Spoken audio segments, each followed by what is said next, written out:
Đà lìa luật thêm bóng một xí xe nhớ chủ cổ vũ hay nghe thêm mua xí giờ là tuần chỉ à我对应该是讲到这么早哈按到就了这哈很不对很不对了嘿么早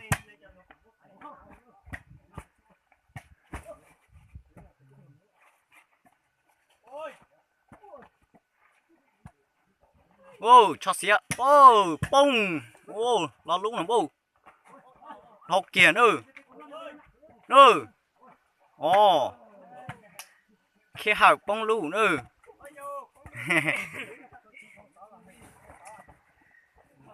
sao lá nữa ồ khi học đẹp kìa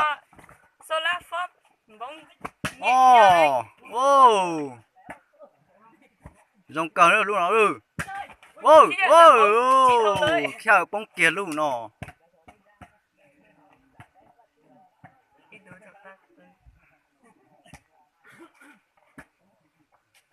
đấy tự tin mình chỉ theo lý to nữa khi được bóng nhớ hổ là tôi rồi giống là trên nồi liền ha ta được trên nồi đến rồi giống là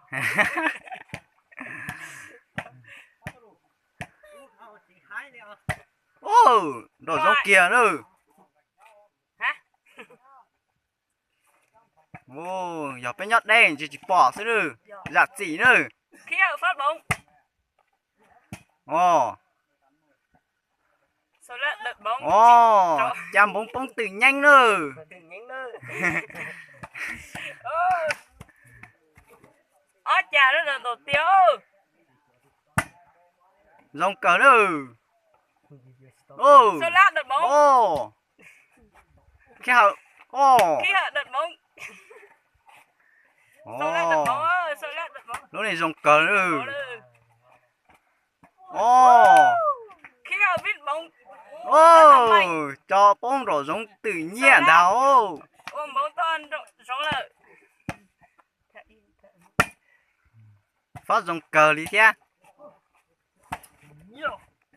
ô thâu thở ô rồi non công đâu sao lạ phát ư sau lá phát bóng rất là mạnh mẽ theo sao nó plot tông ô lúc này thì gió nữa ô hai cười rồi ô ô nhiệt tình ta lứa ô hai ta liều ô bây giờ nên cho chúng ta tùy dùng xe với nhau dùng xe ta liều khi phát bóng ô cho coi đi mấy cho coi lòng thua nè phát ô khi phát bóng rất là mạnh ô cho đúng ô để hai cười chứ đâu cho liếc được ô thái ông phải trong kia đi đâu nó rong đâu cha chi đâu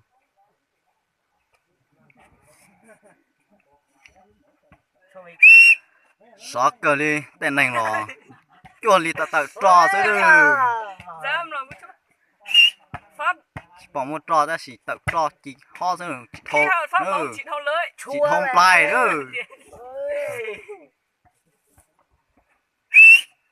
ồ phát bóng ồ đẩy khó kia nữa cho liếc ồ cho đúng ồ ôi hai cờ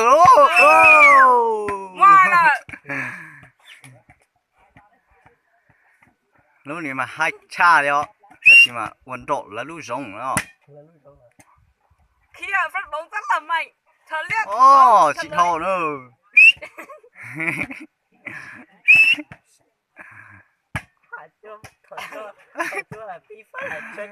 ô một giờ cờ đấy chị thầu nè ô sư thiếu rồi chỉ to sư đã ít xanh sư nữa lóng đuôi chờ chờ nhớ chả tỏ u Số la phát bóng. Số la phát bóng rất là ô mạnh. chị hồ nữa chị hồn lại ó ô kia phong bóng nữa Khi phát bóng. ô hai luôn nhìn thấy hai cười nữa ô hộp Khi kìa thế ném nữa bóng. Chỉ thua trong hay. lóng nánh ô ký chờ ô Số la phát bóng. Sẽ lên rồi nè. Một thai lời. ô cái chỗ này mà cổ vũ ý nghĩa tanh cờ lý nữa ô một giọt cờ bóng tự nhanh đó luôn Khi sư. Ta xin nói khi chị đã tạo sư chả số la nữa.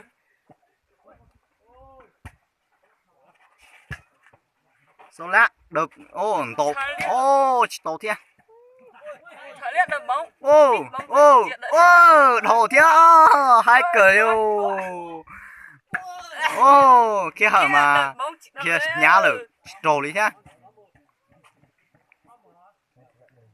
nhiệt tanh nữa uột lão thiệt các canh thiệt trổ nữa ô kia hở chỉnh cho bóng tự nhiên đâu Khi ở trong bóng bóng tự nhanh Khi ở ném bóng. ô Khi ở viết bóng. Rông Quá xấu. rông chi hay. ô một giọt cờ luôn Cho Đúng xe rồi nè. tổng bóng rất là ô mạnh. cốt ô hộp thơm ra cá hà luôn Đẹp lắm.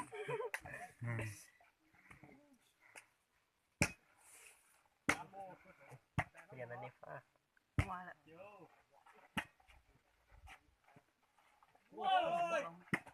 Vịt bóng rất là mạnh. ô Đẹp lắm. bao lủng mong chỉ to tà luôn chẳng phải lủng mong lia theo cảnh lủng mong lia cờ liệu đây mong là Chọn nút đặt bóng rông chập lại đi. ô ô chỉ thô chỉ dùng cờ lý thế ra chỉ tà rồi giờ lúc lô thế mà thô nữa Giờ tiếng một chân nó pro luôn mà thô lần nào ô cho liếc plot Liếc là ô bóng này đâu. ui mà hai cờ liu thô kiền nó 98 ô ô chỉ tròn bông bông Chọn bóng bóng tự nhanh tự nữa. nhanh nữa Khi ở trong bóng bóng tự nhanh tập bao lủng mong thế tự nhanh bao giờ chỉ nữa ô Cho đút plot vào bóng, chỉ đâu đấy. ô chị thô Chị không lại. ô trả hà nào Ngoài là mua lút điện rồi à. ô cái này dùng cờ à Đợt bóng rất là cống. ôi ô bông tự nhanh nữa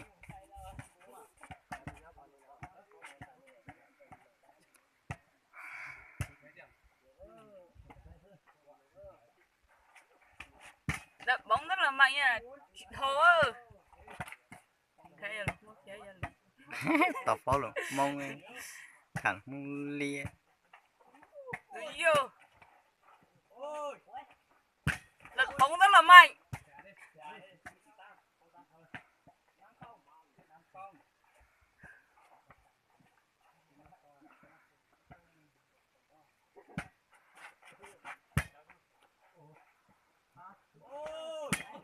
Đợt bóng rất là mạnh. ô Đang ghi hộp điểm thơ ra nữa Quá xấu.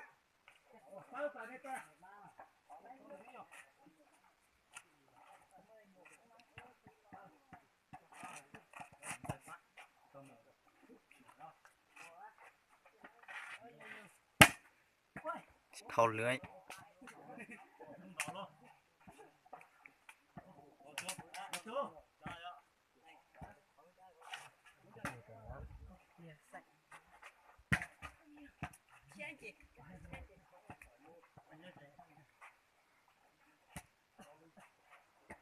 nhìn chả thấy chết điện Chỉ có tiếng.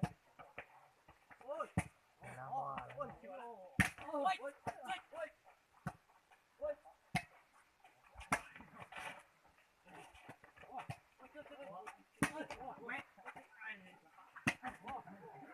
Mua té.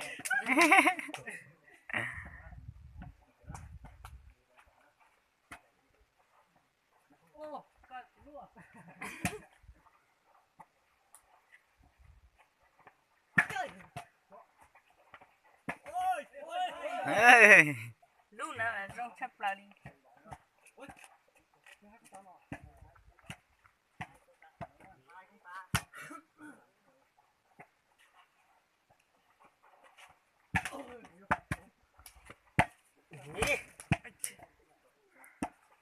Mày trông nào.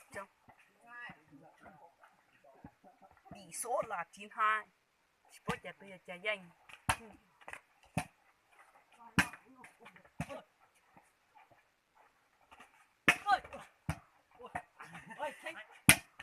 ô, hai cờ nữa.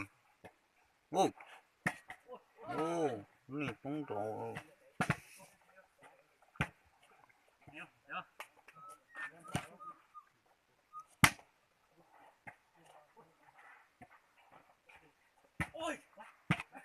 Đẹp.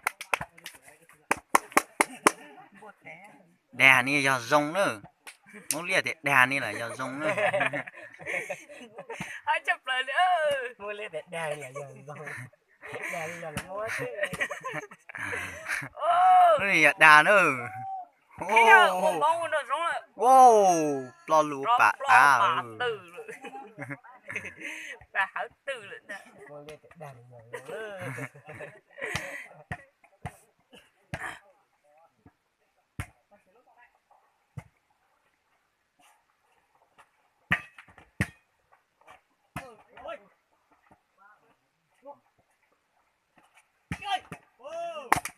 Hai chắp Cờ lại đi. nữa, lúc này nè. Mua lên để đè là giờ rồi.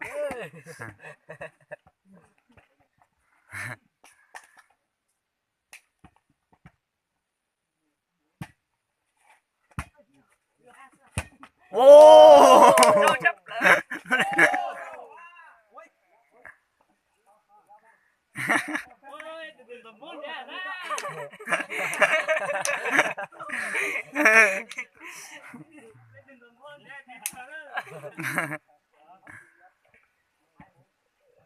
Mua đi để. Ờ, đợt bóng rất là mạnh. ô, lúc này là hai cờ nữa.